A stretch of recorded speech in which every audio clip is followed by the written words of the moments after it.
Hey, well, today's daily sprint, we're talking about increasing our purpose, passion, and meaning. And in today's case, we're talking about challenging some of our beliefs. So when you're willing to challenge some of your beliefs, or maybe you want to challenge somebody else's belief, maybe a good friend, or you think you have a better perspective on something, or you just want to challenge their belief altogether and have a good old-fashioned debate. Who was on debate team in high school or college? Let me know in the comments if you're ever a debater.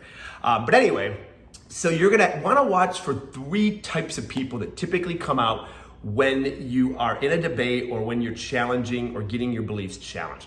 The first is going to be the preacher.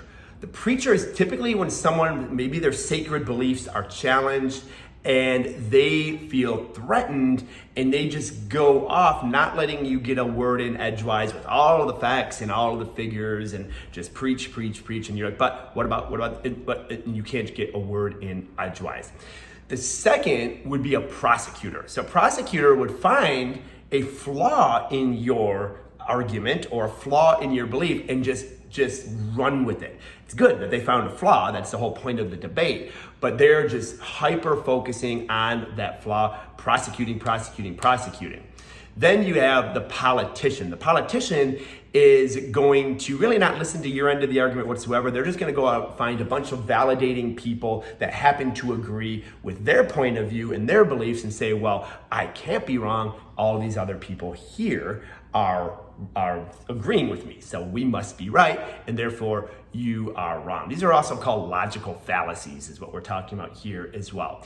So the preacher is going to be, I am right, and then because of this, and this. And again, it's good to have some facts and figures, but the preacher won't let you get words in edgewise. That's why they're the preacher. They can't talk back because they're on like the pulpit, you know?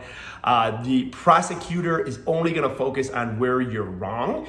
Even if you are wrong, that doesn't make them necessarily right. So if your belief is fundamentally flawed, that doesn't mean that their belief is fundamentally flawed as well.